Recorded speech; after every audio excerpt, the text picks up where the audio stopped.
This is NDTV, and you're watching NDTV 24/7.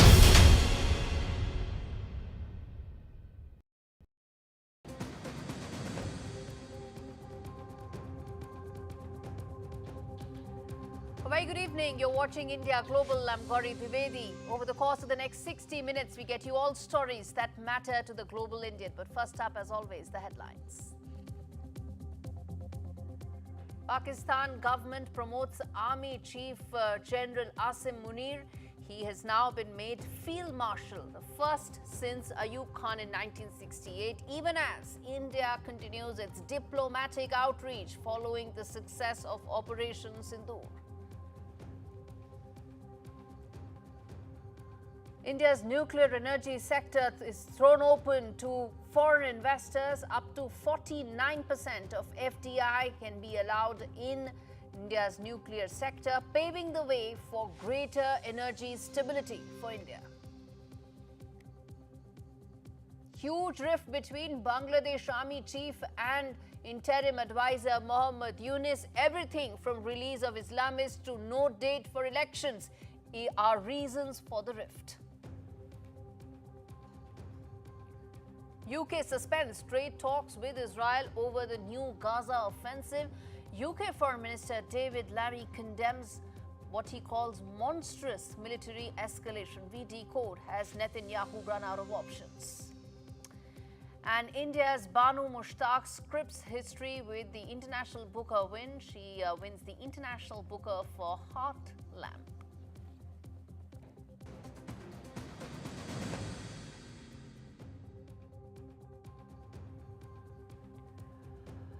Okay, in yet another controversial move, I beg your pardon, Pakistan now has its second ever Field Marshal, that's General Asim Munir. He's the country's current army chief. He's now been promoted following the jaw-breaking 4-day conflict with India, where Pakistani air bases were demolished by India. It's a title that's not been awarded since 1959, but the last man to wear that rank, that is Field Marshal, Ayub Khan, used it to become a dictator. Ayub Khan's legacy casts a long shadow back in 1958. In fact, is when amidst a huge political chaos, Ayub Khan turned on his own president after sharing tea and jokes for the cameras. That night, he staged a silent coup, and by morning, in fact, the then president, Iskandar Mirza, was exiled. Now, after 6 decades, the rank returns, but under completely different circumstances. The geopolitical tailwinds, of course, are important to note.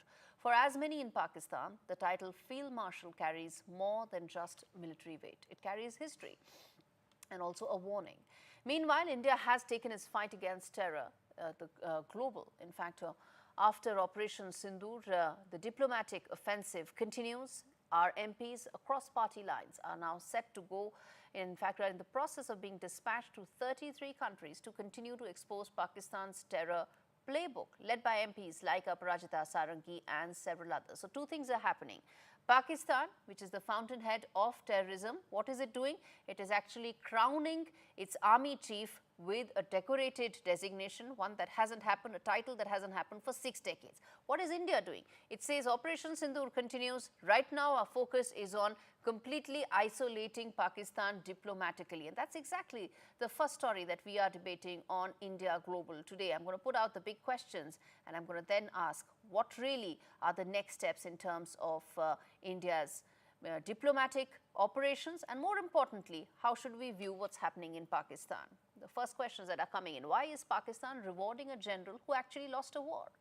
Is it part of a Sharif army deal to block Imran Khan? Well, remember, Imran Khan and Asim Munir have history, and that history is Imran Khan sacking Asim Munir, with a lot of conversation and chatter around the possibility of Imran Khan's return. Is this a deal that will ensure that both of them continue to stay forever maybe when it comes to Asim Munir? Next, will it shield Asim Munir from any possible court-martial that may take place later over war failure? As I said, 9 Pakistani air bases demolished. The DGMO of Pakistan asking for a ceasefire because they just could not ensure that their country would be safe anymore because of how India pounded their air bases? Is this a method? Which is why we're asking the question that is this Teflon coating of Asim Munir? And the last question, is he going to be the next dictator after Ayub Khan? Well, who knows? Pakistan has a long history of having very truncated, checkered democratic framework, and this could be Asim Munir's plans to ensure that he becomes a more permanent fixture in Pakistan. And to talk more on that, joining me on the show is General Anil Kumar Bhatt, who's a defense expert, and Mahesh Sachdev, who's a former ambassador. Thank you so much, gentlemen, for speaking to me. The questions are, in fact, essentially on what I just spoke. The latest and developments unfolding in Pakistan, even as India is very focused on isolating Pakistan with its diplomatic outreach. And to that effect, let me first start with General Anil on this. How do you read the developments that have unfolded in Pakistan? I'm saying it's Teflon coating of Asim Munir. Do you agree with that? Oh, definitely. You know, world over and anywhere in a democracy, armies are awarded for successful battles or operations. But we have our Western neighbor where a country has given an award or a self-award has been given for losing in a conflagration which took place. By all standards, the Indian Indian armed forces have emphatically punished the terrorists in Pakistan and also targeted all the airfields. And thereafter, if the chief of Pakistan is being awarded for being maybe beaten, it's nothing but a joke. Indeed, it is nothing but a joke, except that this has serious implications. Ambassador Sachdev, let me ask you, as I said, the two developments are happening parallelly. One on end, what Pakistan is doing, and on the other end, what India is doing, focused on ensuring that diplomatically it pushes the pedal on isolating Pakistan. The first set of MP delegations have already gone. And over the course of the next 2 weeks, we will see the outcomes of that in terms of how India communicates its message to every single country that matters. How do you read India's continued position as far as isolating Pakistan diplomatically? So, I think it's an exercise in soft power. Yes. And India would like to be understood better, particularly in 11 OIC member countries, where Pakistan tries to play psychological edge of being co-religionist and member of the OIC. I would also like to add here that Indian delegations would have a task not only to convey, but also to get the feedback and to then nuance our further evolution of the soft power accordingly.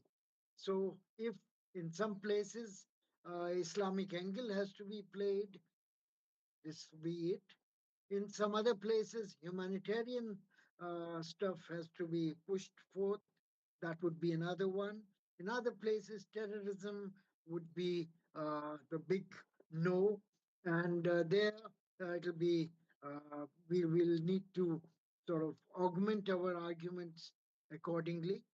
So all that is a very dynamic two-way exercise. And here I would also like to add that government to government, messages have always been conveyed at the Prime Minister's level, at the External Affairs Minister level, and at the diplomatic level.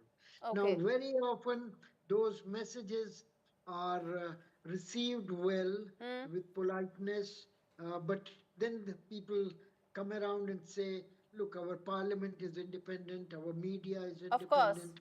We cannot run them over with your arguments. You have to do it yourself. Okay. And this way, we supplement the government to government interactions Right. with an extra edge.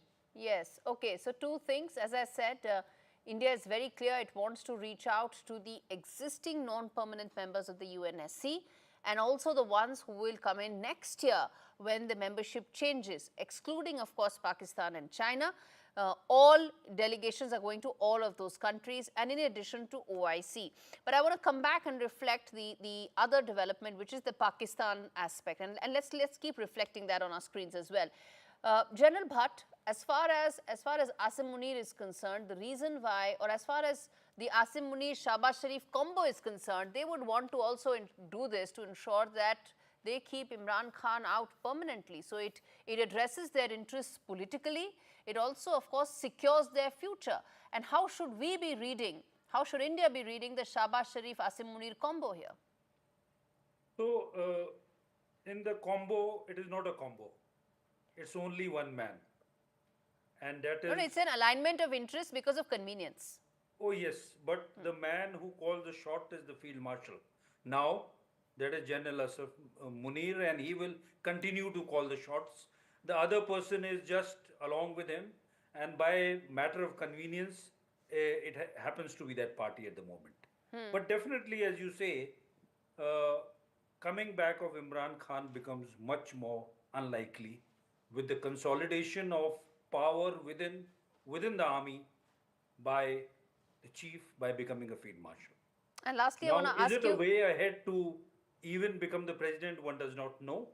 But even if he continues to be the army chief. Yes. He calls the shots because in Pakistan, the lone power center is the Pakistan Absolutely. Army. I want to ask you this before I get in, Mahesh Sachdev, which is that as he becomes Field Marshal, something that hasn't happened in 60 years, power dynamics will shift even more. He will ensure that there are no inquiries whatsoever against him now or in the future. But does that also mean a longer tenure? Because as I said, something that hasn't happened in 60 years, only second time in the country's history, you can't go back so many years in time. Explain to us the impact of him becoming Field Marshal in terms of the longevity of his tenure as the army chief. So, firstly, if you see by trends in which were there always, many of the army chiefs have even continued longer as chiefs, or they've called themselves the executive chief, or they have later become presidents of Pakistan. So the bottom line is army being in power and the chief of the army being in power in some form or the other. Presently, what it indicates is that he, as the chief of the Pakistan army and as now an upgraded field marshal, will continue to hold power in Pakistan, and that is the person we have to deal with. Indeed. Let's leave it there, gentlemen. Thank you so much for joining me on a story that has many threads. And in fact, viewers, bottom line, as far as this issue is concerned, is just very simple here. What Asim Munir is trying to do is protect himself. Teflon coating is what he's trying to do for himself now and for future. He's also completely and permanently changed the power dynamics in Pakistan. The army has always called the shots, but by becoming the Field Marshal, he has just cemented that even more. Does that make Shehbaz Sharif's government an even bigger puppet regime? Of course it does. The two of them are aligning to keep Imran Khan out, but it also means that any facade whatsoever that existed of a civilian government has pretty much come to an end. Asim Munir is the only power center in Pakistan. He's ensured that with his elevation as the Field Marshal. The only thing that now needs to be seen is whether he's also going to go on to become the dictator like Ayub Khan did after he became the Field Marshal. Well, in Pakistan, anything can happen because the one thing that's most checkered is their democracy and democratic traditions. All right, turning attention now to the other important story in a bold move that could rewrite India's nuclear playbook. India is set to open the doors to private and foreign operators in nuclear power, breaking decades-old monopoly. Two game-changing amendments are set to be on the tables. First is a cap on nuclear accident liability for vendors, and the second is a legal green light for private firms to run nuclear plants once the exclusive domain of state giants like NPCIL ends. In fact, automatic FDI has been allowed to the tune of 26%, and in a phased manner, approval can actually go up to 49%. Of course, controlling stake has to be with the Indian company, but the fact is, this this is being allowed indicates how government now wants to reshape its energy stability, energy requirements, and also have a future outlook towards its climate commitments. And I think that's really the other piece of how it wants to rework its nuclear energy landscape. The historic pivot, of course, comes right after the US greenlit Holtec International to transfer modular reactor tech to India. And that, of course, is the other defining part. As far as US companies are concerned, they too are now cleared to co-design and build nuclear components on Indian soil. Essentially, three things need to be kept in mind, viewers. More nuclear and advanced technology related to nuclear power is set to come to India. It will ensure that maybe a nuclear energy ecosystem and supply chain develops in India. And lastly, we have greater control and power over our energy stability. All right, viewers, on that note, we slip into a very short break. We come back with more news, including the very latest as far as what's unfolding in Bangladesh between Army Chief and Mohammad Yunus. What its implications are, we come back and decode right here on India Global.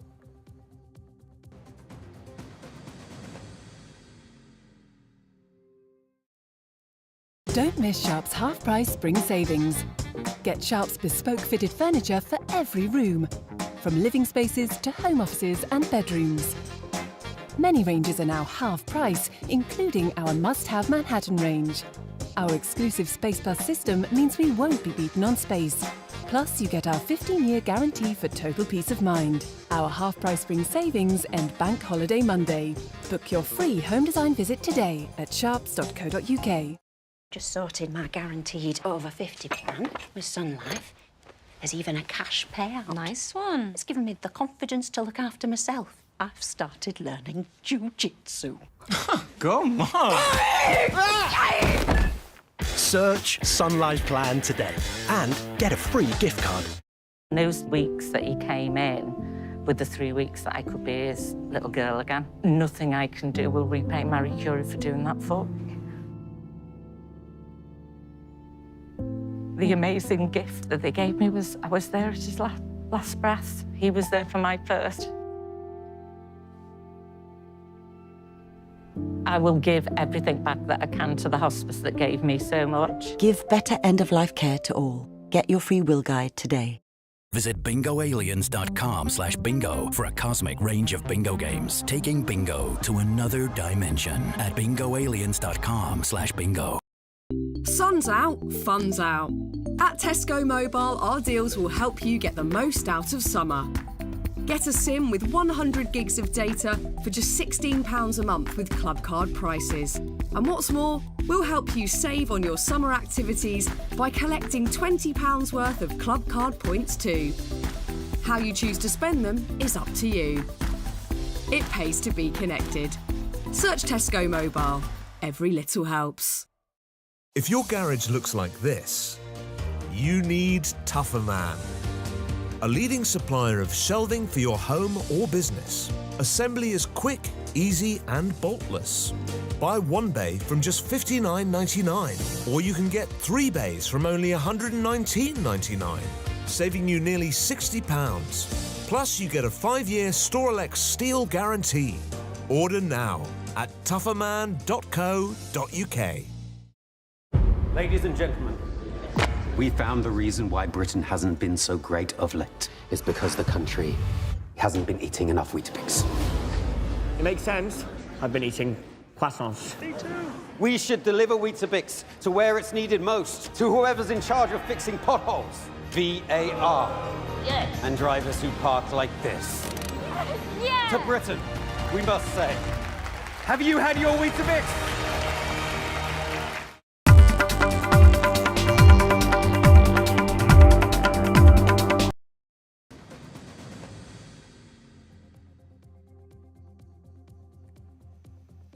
We now turn attention to Bangladesh, where tensions between Bangladesh Army Chief General, that is Waqaruzzaman, and Interim Chief Advisor Mohammad Yunus have reached, well, a boiling point. What began as a routine law and order meeting has in fact exposed a very fierce battle that's underway, not just over governance, but the soul of the country. Sources confirm that General Zaman's US trip has been cancelled amidst fears of Islamist mobilization near his residence. fueled allegedly by Yunus's backers. One man in the shadows, Lieutenant General Mohammad Fazur Rahman, accused of pro-ISI ties and seen as Yunus's insider within the military ranks. The army is not backing down. A major raid in the capital was busted. An armed criminal gang, part of a broader push by the military to reclaim public confidence. Meanwhile, Yunus faces charges of stalling democratic elections, promoting Islamist-linked figures like Mohammad Azaz, once a top Hizbul-ul-Tahrir leader. The interim government's credibility is crumbling and the army is watching. And that's exactly what we are now going to put forth as questions to the two gentlemen joining me to discuss the parallel power centers that have emerged in Bangladesh and the implications of this. Muqtadir Rashid and Swaran Singh joining me on the broadcast. Muqtadir, let me start with you. I'm playing the questions right here for our viewers to see, but the question is really simple. There's a power tussle that's happening between the government, it's not elected, it's interim, and the army chief. I don't think so. The army is very clear about their mission and vision. And this is not the Indian army, nor the Pakistani army. This army is no, Indian army is a very, no. Sorry, don't make. No, I can't let you go ahead, Muqtadir. I can't let you go ahead. No,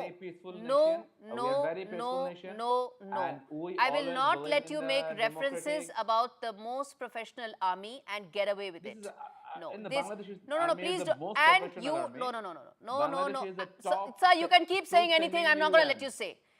To say that, no, I'm not going to let you say. The Indian Army's reference is incorrect, unethical, especially when you are using it in the context of Pakistan and Bangladesh Army. You don't want to continue on the show, you can leave it. But don't make references that you can't back with facts. Muqtadir, no. I give you all the airtime, but you can't get away by making references which are incorrect, hollow, unethical. Now you can go ahead. Do not make that reference again. The question is very simple. Your army chief and your interim advisor cannot see eye to eye because they both feel that they should be the one running the country. Don't you dare bring in Indian army in this. If you still want to answer the question, you can answer. Otherwise, it's your choice. I can answer. Don't show your eyes like this because it's a very formal setup. It's not like a quarrel. It's a formal setup, and you should respect that as well. But go ahead. And I say this is Bangladesh army, and they are very much respectful there to the democratic transition, and they are doing this way. That's what I want to make. I do respect your army. I do respect other.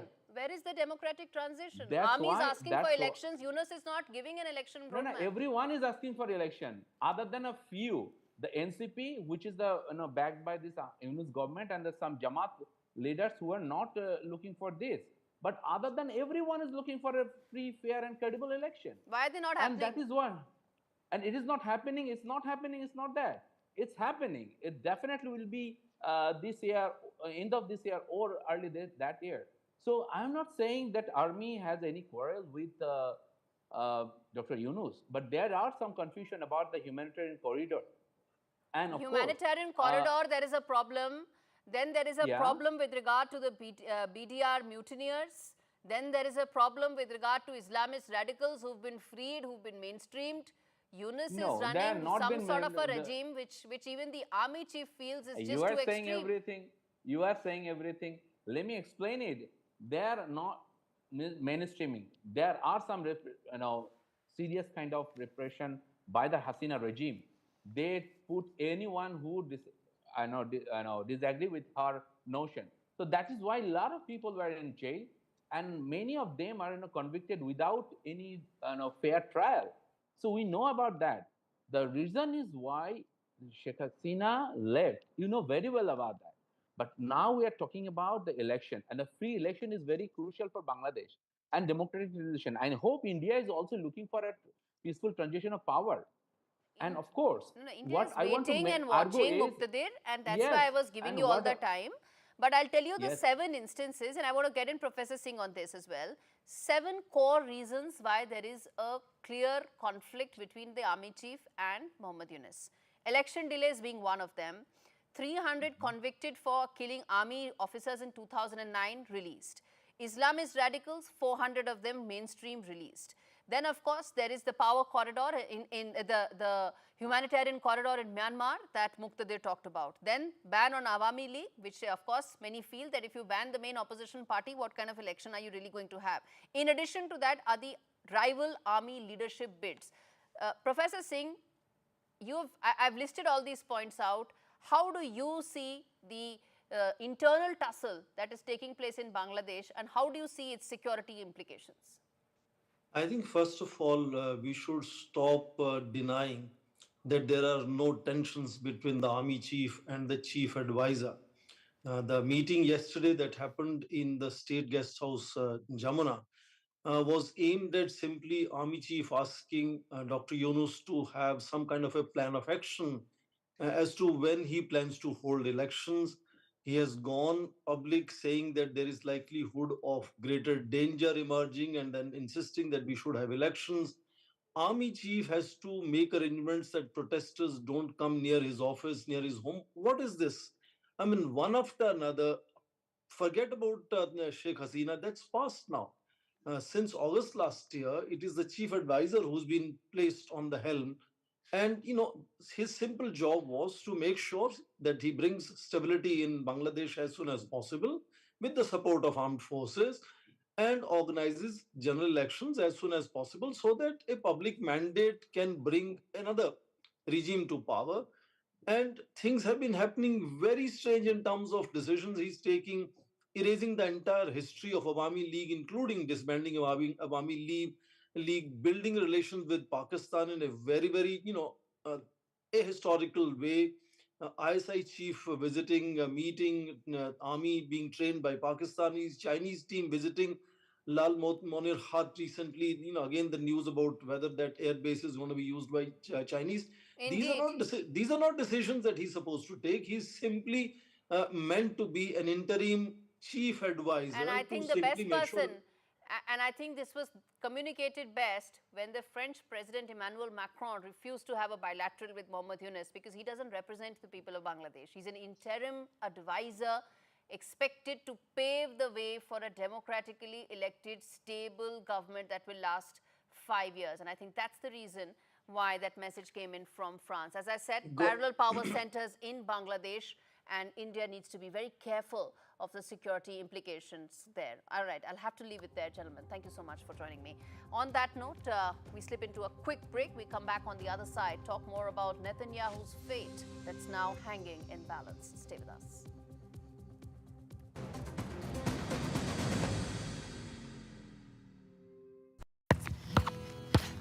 Some people think life slows down in your 50s, but I've got a few rounds left to go. And I don't want my lot to have to worry about funeral costs. Let them spend their money on nicer things. So I decided to learn more about over 50s life insurance from Cover Today. Cover Today are the only over 50s life insurer with no waiting period, unlike other insurers who could make you wait up to 2 years for full cover. With Cover Today, you're fully covered from day one, and you're covered for the whole of your life. Plus, unlike other things in life, the price never goes up. Go online or talk to their friendly UK team in just one phone call. Cover Today are the only over 50s life insurer with no waiting period and no annoying trips to the doctors either. Plus, you get your choice of a £125 gift card. Now I'm with Cover Today, I can get on with something much more interesting. To find out more about Cover Today, call our friendly UK team on 0800 380 0060 or visit covertoday.co.uk.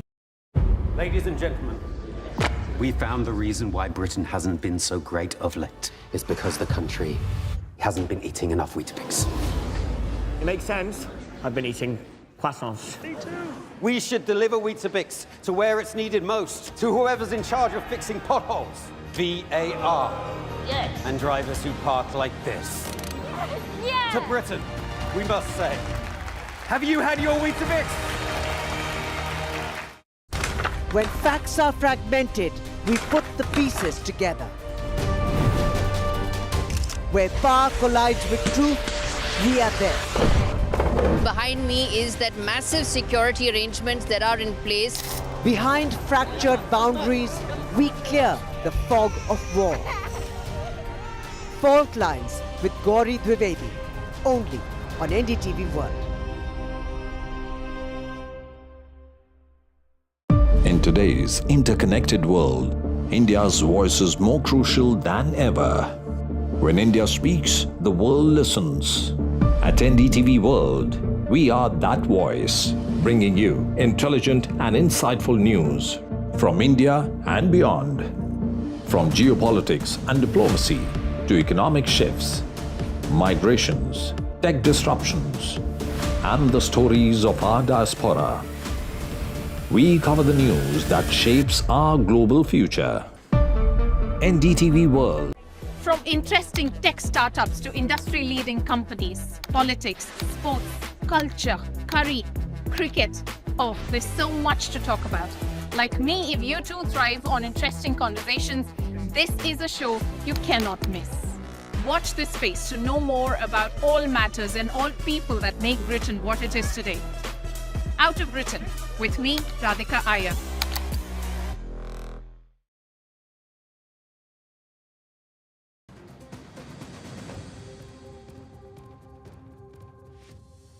Israeli Prime Minister Benjamin Netanyahu is facing a political reckoning.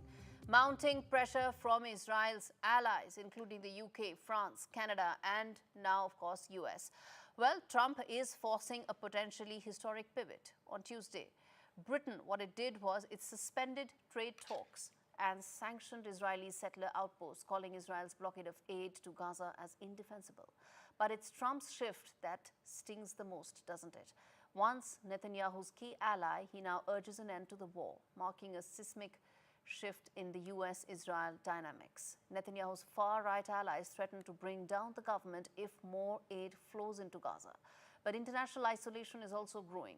With elections looming and negotiations with Hamas faltering, the Prime Minister now stands at a crossroads. Continue a war he may not be able to win, or end it and risk losing power. Listen in.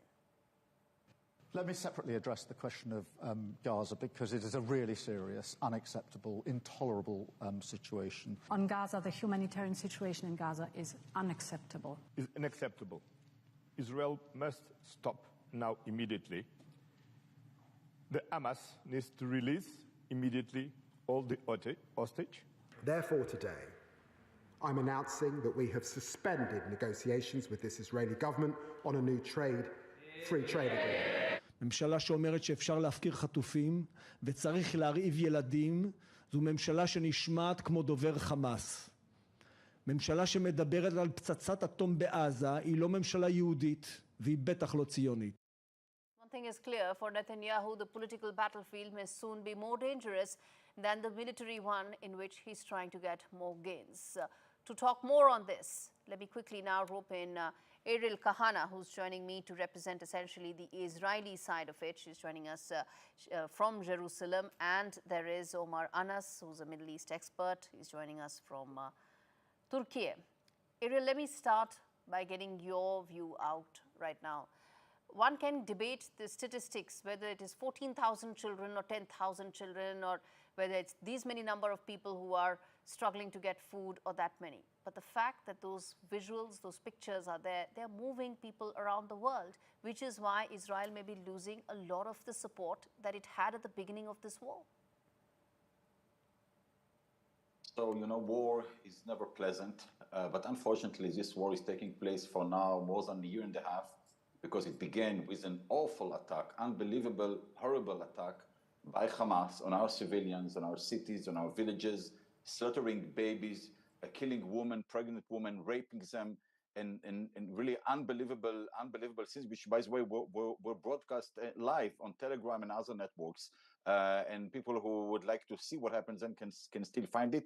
It's really unbelievable. Israel, the state of Israel, the Jewish people cannot let this organization, Hamas, which is an extreme Islam organization, we just cannot let them stay in that area in Gaza, because as long as they are still there, and by the way, even at this moment, while you and I are talking, I know the Israeli intelligence know they prepare new attacks against our places, our villages, and so on. So we have actually two options. One is to let them stay and let them make the next attack. Okay. I think, and the other one is to defeat them. Now it's a war. It's very hard. By the way, they can surrender now, give back our 59 hostages they still hold after a year and a half, and the war will end. I do we have not. no other options to a different option. I do not dispute anything that you said. It did start with Hamas. It did see 3-month-old babies being put in oven and being killed like that, burnt to death, and 59 Israeli hostages are still with Hamas. I'm not disputing any of that. And that is something that the world backs Israel on completely. But the fact is, where do you draw the line? That's still the case. That's it. No, where do you draw the... This is about aid, sir. This is about aid. And that's why I want to, ask the other side, which is to get Omar on this, that the fundamental issue, Omar, is that what the Israelis feel, that if they allow any reprieve, it will just mean that Hamas will regroup and come back and attack. That's the sum and substance of their argument.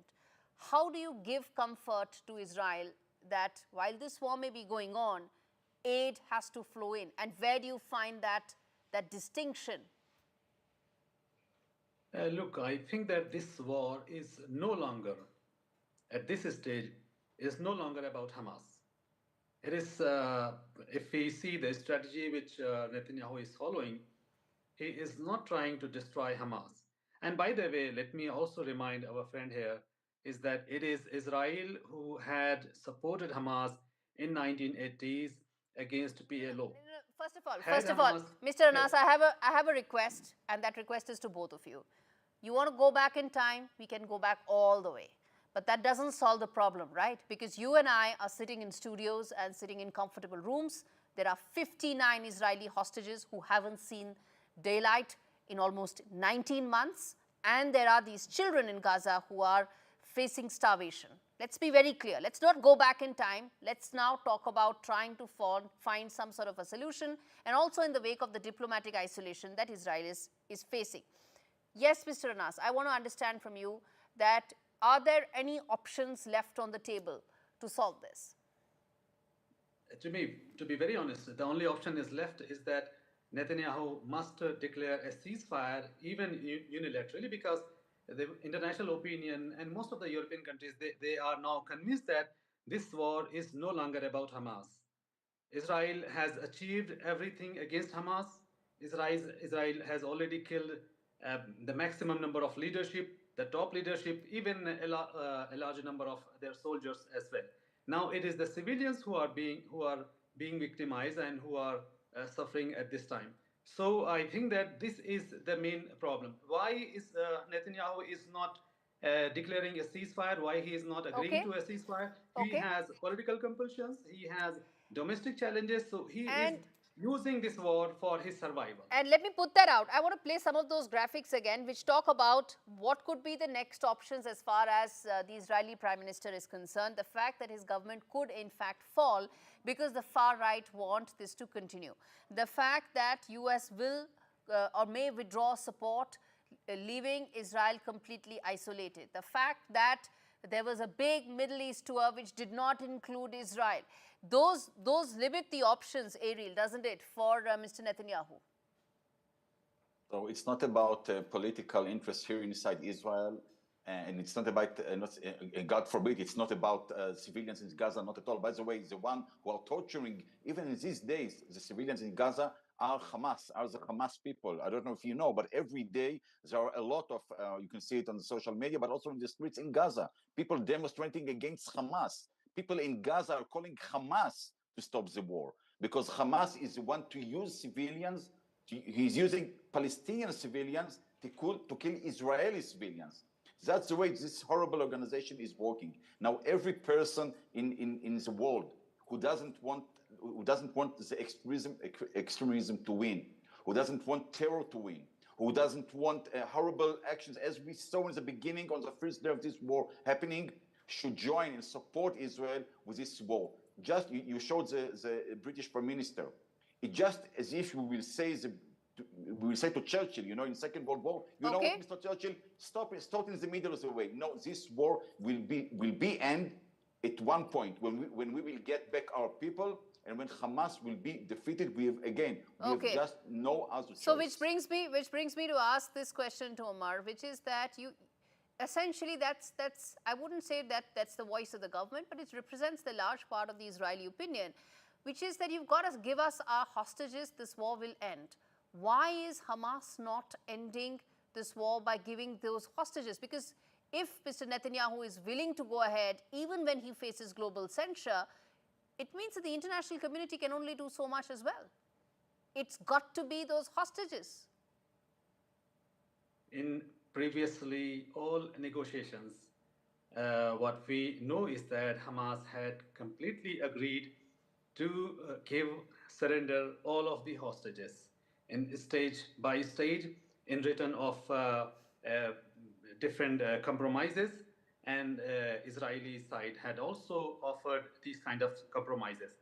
So I think that in principle, Hamas had already declared that they are completely ready to provide all sorts of concessions. So there is no dispute about the fact that Hamas is ready to give back all the hostages. Now the issue is whether Netanyahu is willing to stop the war.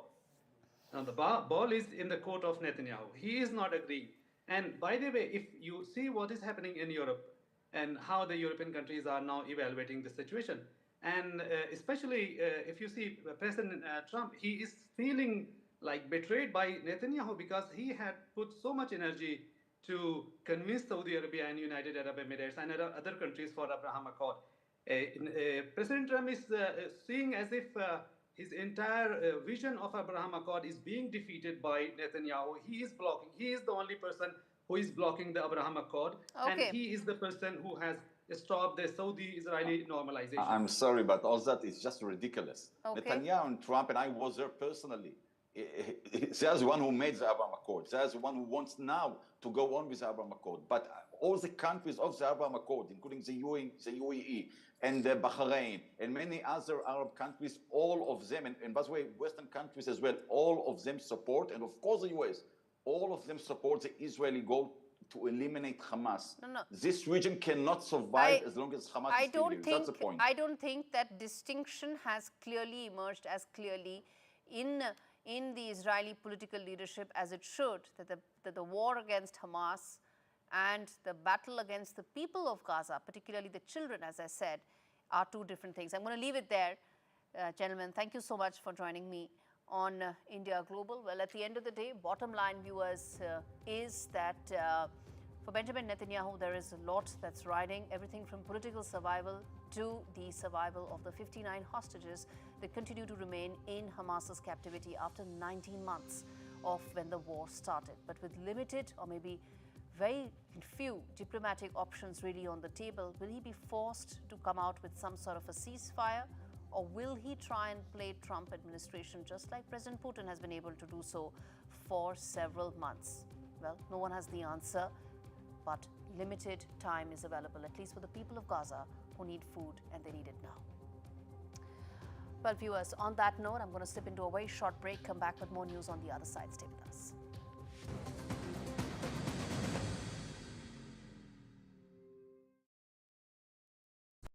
Ladies and gentlemen, we found the reason why Britain hasn't been so great of late is because the country hasn't been eating enough Weetabix. It makes sense. I've been eating croissants. Me too. We should deliver Weetabix to where it's needed most, to whoever's in charge of fixing potholes. VAR. Yes. And drivers who park like this. Yes. To Britain, we must say, have you had your Weetabix? Sun's out, fun's out. At Tesco Mobile, our deals will help you get the most out of summer. Get a SIM with 100 gigs of data for just £16 a month with Club Card prices. And what's more, we'll help you save on your summer activities by collecting £20 worth of Club Card points too. How you choose to spend them is up to you. It pays to be connected. Search Tesco Mobile. Every little helps. Don't miss Sharp's half-price spring savings. Get Sharp's bespoke fitted furniture for every room, from living spaces to home offices and bedrooms. Many ranges are now half price, including our must-have Manhattan range. Our exclusive Space Plus system means we won't be beaten on space. Plus, you get our 15-year guarantee for total peace of mind. Our half-price spring savings end Bank Holiday Monday. Book your free home design visit today at sharps.co.uk. It feels good knowing that your future's in hand. Evlo can offer you a loan from £1,000 to £15,000. Get your conditional decision in minutes. It's time for some tombola. Working on that flat pack. Open for fun. Been bulking up the six-pack. Open for fun. If your garage looks like this, you need Tougher Man. A leading supplier of shelving for your home or business. Assembly is quick, easy and boltless. Buy one bay from just $59.99, or you can get 3 bays from only $119.99, saving you nearly £60. Plus, you get a 5-year Storelex steel guarantee. Order now at tougherman.co.uk. This summer, take on the 1 Million Step Challenge for Diabetes UK. Just over 10,000 steps a day, 3 months, one life-changing challenge. Step for a happier, healthier you. Step for your loved ones. Step for everyone affected by diabetes. From the 1st of July, pound the pavement. And every pound you raise will help fund life-changing research and support. Because when you move, we move for everyone living with diabetes. So sign up for the 1 Million Step Challenge. Just search Step for Diabetes and take that life-changing first step today.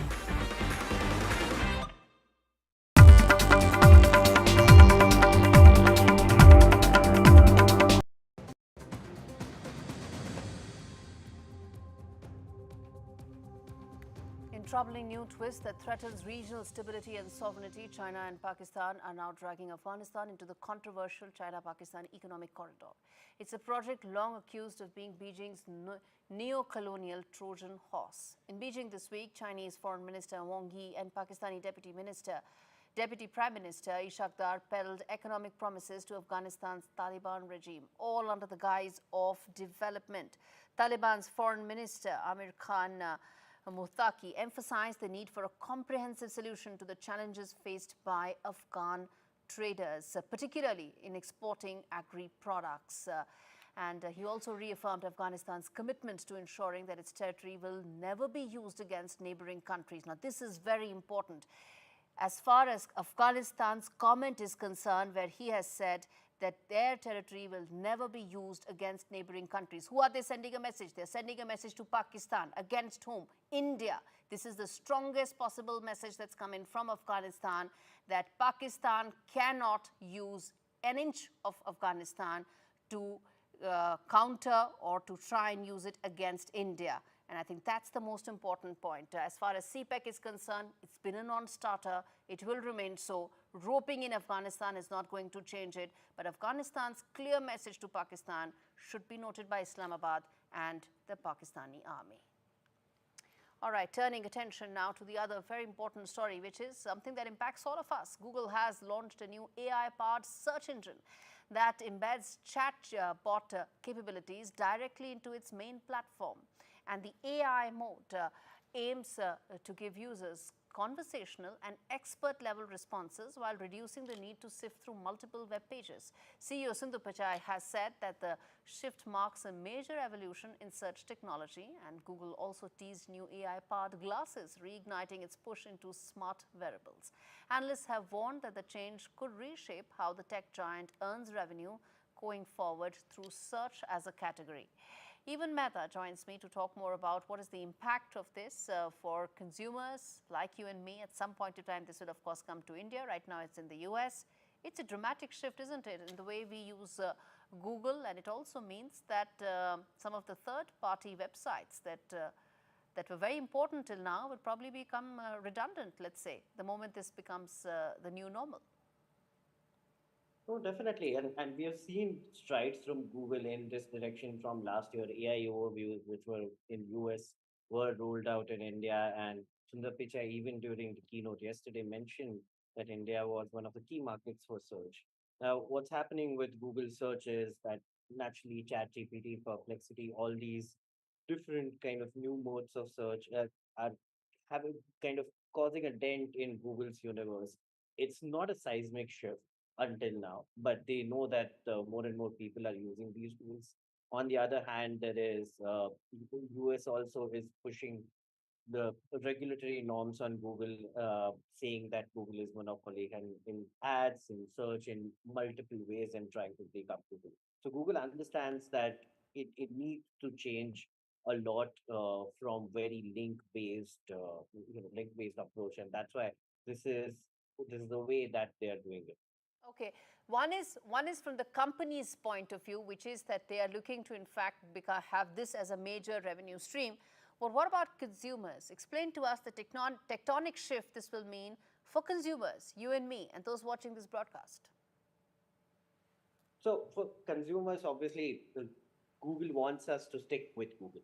So they don't want us to go to different websites. They want us to be in the same interface. Like if you use ChatGPT as a consumer, you don't click out as much as you did with the traditional search.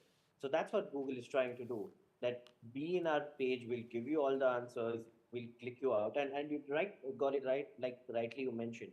This impact third-party websites and websites, especially of publishers as well. Fewer people might click on news, fewer people might go to how-to sites, fewer people might look at reviews as good as they're getting the summary. The very structure of web where websites got revenue from ads, that is changing, and Google obviously has a big part to play in ads. So they are driving this change to suit them right now, and to suit the changing needs of consumers as well. So what they want us to do as consumers is be on one page of Google, ask different questions about shopping, about travel, about finding different information. The AI mode also has deep research for reasoning and finding out in-depth answers. It also incorporates Project Mariner, which can conduct multiple searches in one way to look for something. Okay, let's leave it there. Even Mehta, at the end of the day, Google wants you to be on their platform and their platform only for everything that you need to do as far as internet is concerned. Will that mean that they will have at some point of time deal with Competition Commission in India and somewhere else? Well, remains to be seen, as big tech always ends up being in the scanner. On that note, a quick take of some of the other important stories that's coming in. First up, Banu Mushtaq has become the first Kannada writer to win the coveted International Booker Prize on Tuesday in London, along with the £50,000 prize pool. She received the honour for her short story collection, Heart Lamp. The book was translated by Deepa Bhashti from Kannada to English. Mushtaq described this as a collective win of diversity while receiving the award at Tata Modern London. Heart Lamp was amongst the 6 titles shortlisted by judges. They described the book as witty, vivid and deeply moving. In fact, Mushtaq, who has donned multiple hats during her time, throughout her life displayed a collection of 12 short stories in the book written between 1990 and 2023. The stories reflect her background as a journalist and an advocate while focusing on the indomitable spirit of women fighting for their rights and demanding justice.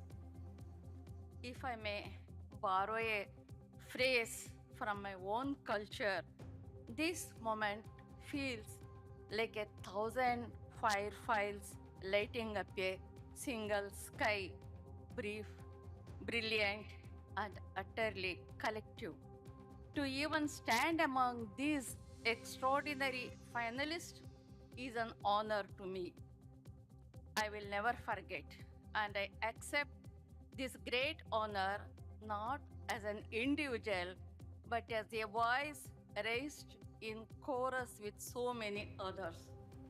In addition to rampant unemployment, the job market also had a setback with a large number of tech layoffs in 2024. But the salary of this Indian origin executive has taken the internet by storm. This lucky guy is Vaibhav Taneja. The chief financial officer of Tesla earned a staggering $139 million in 2024. With this number, he overtook industry icons like Microsoft CEO Satya Nadella and Google's Sundar Pichai. Nadella earned $79 million and Pichai pocketed about $10.7 million. This marks the highest salary for a CFO in decades, although this news has also raised concerns because Tesla has been battling with the biggest sales decline since 2012.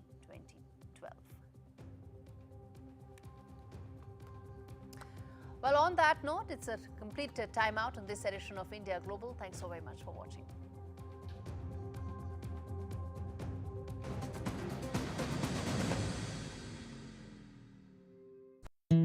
It's great to be helping out before my first grandchild arrives. And after having a few repairs myself, I need to make sure they'll all be protected.